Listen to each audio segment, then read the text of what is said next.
Hello, welcome to Japan Lyric Room. In this program, we will carefully savor the lyrics of Japanese songs, exploring the meanings hidden in the phrases and the cultural backgrounds unique to Japan in an easy-to-understand way. It is so wonderful to be here. And I mean, that opening scenario perfectly captures the terrifying beauty of what we're going to explore today. It really does. Today, we are going to be savoring the lyrics of a truly explosive track. It's Zankyosanka by Eme. And anyone familiar with anime knows exactly what this is. It is the wildly popular high-octane opening theme for the TV anime Demon Slayer, Kimetsu no Yaiba Entertainment District arc. And it is just a masterpiece of musical storytelling. To really appreciate what Eme is doing here, we have to look at how the composer, Masahiro Tobunai, actually constructed the track. Oh, the instrumentation is so intense. Exactly. You have this incredibly flashy, blaring brass section that almost sounds like a fanfare. And that's paired with a very edgy, relentless piano that just drives the rhythm forward.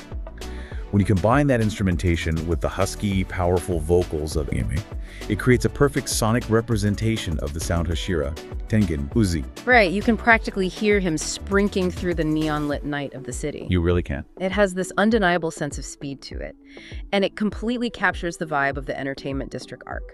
Our main protagonist, Tanjiro Kamado, and his friends have just survived the brutal, heartbreaking events of the Mugen Train. Yeah, they are carrying a lot of trauma at this point. They really are. And now they are infiltrating the Yoshiwara district at night alongside Tengen. The stakes are incredibly high. It's a world where the dazzling, lustful surface and the grueling, dangerous reality behind the scenes are, well, they're two sides of the same coin. Which brings us to the thematic core of the song, hidden right there in the title. Zankyosanka is actually a combination of two specific concepts. Okay, let's break that down. So, Zankyo means reverberation. It's a sound, or like a lingering will, that continues to echo long after the original source is gone, even after death. Oh, wow. Yeah. And Sanka translates to a beautifully scattering song. So the overarching idea is that even if lives scatter and fall in battle, their will remains as a reverberation within someone else. And that eventually becomes the light that calls forth the next morning. That is so poetic. So our mission for today's lyric analysis is to take 7 core phrases from the song and explore how they highlight that massive contrast between the hedonistic surface of Yoshiwara and the harsh reality behind the scenes. I am so ready for this. Let's step into the neon lights. The first phrase we are looking at is, in English, that translates to, on whose sleeve does this phantom flower bloom? And the exact cultural nuance here is, on whose sleeve does this illusory flower bloom? The brilliance before my eyes feels like a fleeting phantom. To really understand the weight of that phantom flower, we have to look at the ancient literary root of the word Taga. This isn't just modern slang. Right, it sounds very classical. It is. It's a traditional Japanese expression that dates all the way back to classical poetry collections like the Kokin Wakashu. Historically, it refers to catching the lingering scent of incense burned onto a kimono sleeve, and emotionally reminiscing about a past lover who used to be there. So it's a nostalgic, almost ghostly memory triggered by a smell. But Amy pairs this ancient word with an illusory flower, like a flower that doesn't actually exist in reality. Yes, and that combination brilliantly symbolizes the courtesans of the Yoshiwara district. These women are the beautiful flowers blooming in the night, but it is all built on a foundation of fake love. Right, it's a transaction. Exactly. We have to remember the tragic background here. Many of these women were desperately sold into this life just to help their families survive financially. So their brilliant beauty on the surface is just an illusion designed to entertain. It is ultimately a tragedy, an unattainable phantom that you can look at, but you can never truly possess. That makes me think of walking through a room and catching the scent of a beautiful, incredibly expensive perfume in the air. It's totally intoxicating, but the moment you try to physically reach out and grasp it, your hand is just empty. That is a perfect way to describe it. It's a thirst for something you can't keep. And speaking of things that melt away into nothing, that perfectly sets up the physical environment they're stepping into, Ame sings about this sensory overload in our second phrase. Let's look at that lyric. In English, in a night where colors flamboyantly melt together. And the exact cultural nuance implies, in a night where colors flamboyantly melt together, the vibrant kimonos and city lights blur, yet demons lurk in that same darkness. This lyric is deeply, deeply tied to the character Tengen. His absolute favorite catchphrase is flashy, or Hade. He says it all the time. He really does. On the surface, this phrase captures the madness of the Yoshiwara night. The dazzling reds and indigos of the kimonos, the bright lanterns, they're all literally melting into the dark, representing the heat and passion of the district. I mean, I understand why melting colors sounds beautiful on paper, right? Like a vibrant watercolor painting. But there is a really unsettling vibe here. Why is this blending of colors actually a bad thing for the people in Yoshiwara? How does melting colors equal danger? Well, because when colors melt into the night, the individual lines blur. In this context, it represents the loss of human individuality. Oh, I see. Yeah, the people in the district are being swallowed up by this massive, consuming darkness of lust and desire. And that loss of identity is exactly what makes the environment so dangerous. Because in that same melting darkness, the demons are hiding. Wait, really? So before the demons even physically attack anyone, the humans in the district are already losing their identities to the overwhelming hedonism of the night? Yes, they are already completely vulnerable. The environment itself is predatory. The demons are the apex predators of this food chain, but they disguise themselves as the most beautiful women. That is chilling. Right. They hide in plain sight as part of this flashy, melting night. Extreme beauty and extreme terror are essentially the same thing in Yoshiwara. It is terrifying. You're losing yourself to the party, completely unaware that the party is a hunting ground. And if you are walking into a hunting ground like that, you need a very specific psychological armor to survive. You can't just be a passive victim to that environment. Which brings us directly to the mindset of our protagonist, Tanjiro Kamado, and the resolve he requires to face that darkness. Right. Phrase 3 shifts our focus to that internal struggle. The phrase is, in English, embracing all the light and the pain. The cultural nuance here is embracing the light of the happiness I lost, the pain of my current struggles, and my anger toward the enemy. I move forward. This line gets to the absolute core of Tanjiro's indomitable spirit. Look at what he just went through in the Mugen train arc. It was devastating. It was. He suffered a massive, life-altering loss when the flame Hashira, Kyojuro Rengoku, died. Rengoku represented a massive light and a guiding force in Tanjiro's life. Losing him plunged Tanjiro into profound despair and, well, highlighted the sheer, terrifying gap in power between humans and demons. The verb Daki shimeru means to physically hold close, to embrace completely. Tanjiro doesn't throw his sadness away. Instead, he gathers it up. He holds on to it. Exactly. He chooses to embrace the light of his past happiness, the sharp pain of his ongoing loss, and the sheer, unadulterated anger he feels toward the demons. He actively, voluntarily chooses to step into this hellish Yoshiwara battlefield using his own 2 feet, carrying all of that emotion with him. This really stands out to me because it completely flies in the face of how we usually talk about trauma today. Modern advice is constantly telling us to, let go of our pain in order to heal.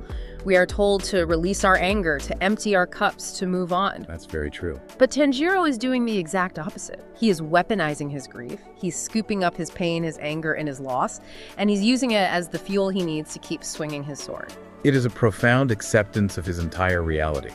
He refuses to compartmentalize his life into good and bad emotions.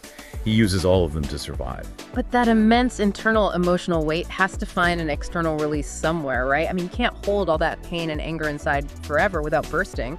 And burst he does, or rather, Tengen Uzui does. This dynamic transition brings us to the explosive chorus of the song, which serves as a massive external release of all that tension. Let's look at phrase 4. In English, let my voice roar beyond the dark night. The cultural nuance we're savoring here is, let my voice roar beyond the dark night of despair, reaching toward the distant future I long for.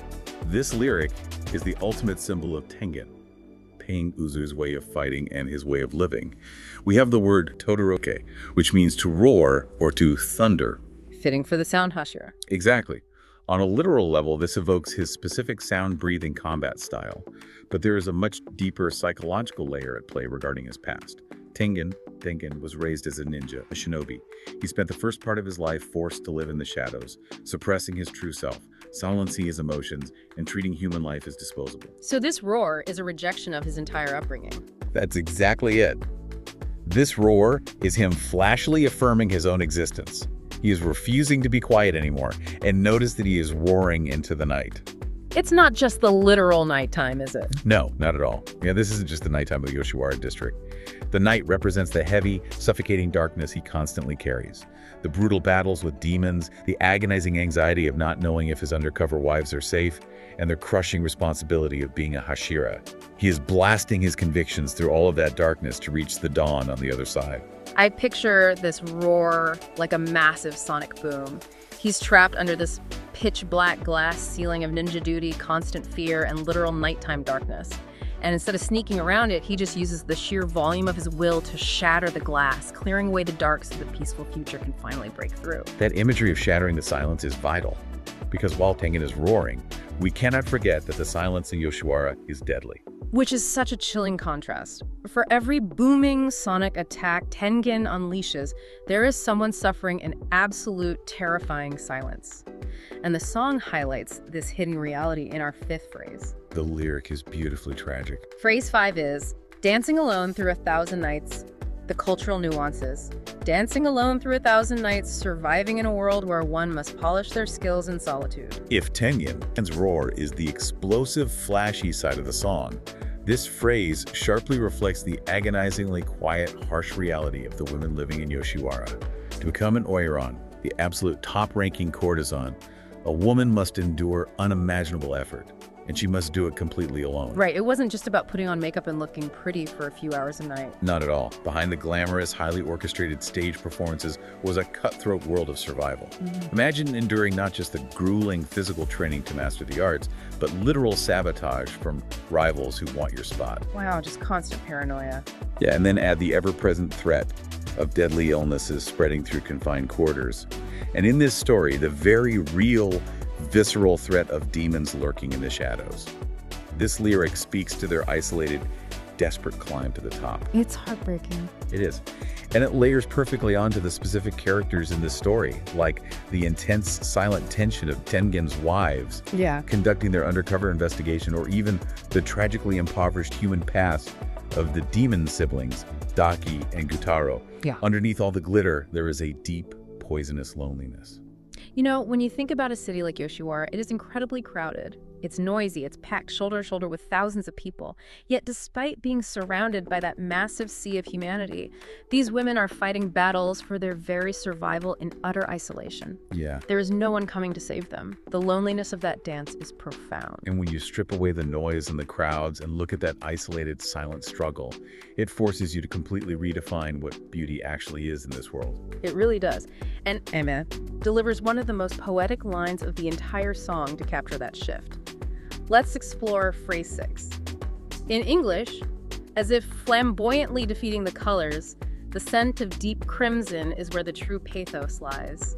The cultural nuance reads, the scent of deep crimson passion and blood that overpowers even the flashiest colors. That is where the most profound beauty resides. We have to unpack the ancient word aware here. I always thought pity or sadness, like, feeling sorry for someone. How does that translate to profound beauty? Well, in modern conversational Japanese, it is often used to mean pity. But historically, and specifically in this artistic context, aware is the highest form of praise for profound emotional resonance.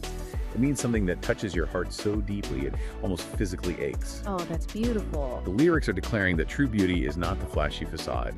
It isn't the decorative surface colors of the melting kimonos. True aware is found in the deep crimson. The raw, unpolished passion underneath the makeup. The desperate will to survive. And even the incredibly sad, unavoidable fates of those who were forced by society into becoming demons. Right, because they were victims once too. Exactly. This phrase perfectly captures Tengen's true aesthetic. The ultimate theme of the Entertainment District arc is witnessing the final, brilliant sparks of a life pushed to the absolute edge of death. No matter how much you dress it up in silk, you can't hide the fundamental scent of raw survival. So true beauty in this world isn't the flawless white makeup, it's not the expensive hairpins, it's the raw, bleeding humanity underneath that just refuses to quit. It's the blood, the sweat, and the desperation. It anchors the entire narrative, which brings us to the ultimate resolution. If the glamorous facade is a lie, and the raw, bleeding truth is the only real thing left, how do they move forward? The answer is found in our final lyric, phrase 7. In English, no matter how difficult the times ahead, stand tall with your chest puffed out rather than just talking, and simply follow all the lights of the dreams you've embraced. And the cultural nuances, no matter how difficult the future, stand tall with pride instead of making excuses. simply follow the light of the dreams you hold. This is the answer to the internal question the characters ask themselves when faced with overwhelming terror. You didn't come all this way just to run away, did you? Definitely not. For the Demon Slayer Corps, giving up is simply not an option. For someone bearing the massive responsibility of a Hashira like Tengen, or for Tanjiro and his friends who awoke to their true duty, they must munoharu. Which literally translates to puffing out one's chest, right?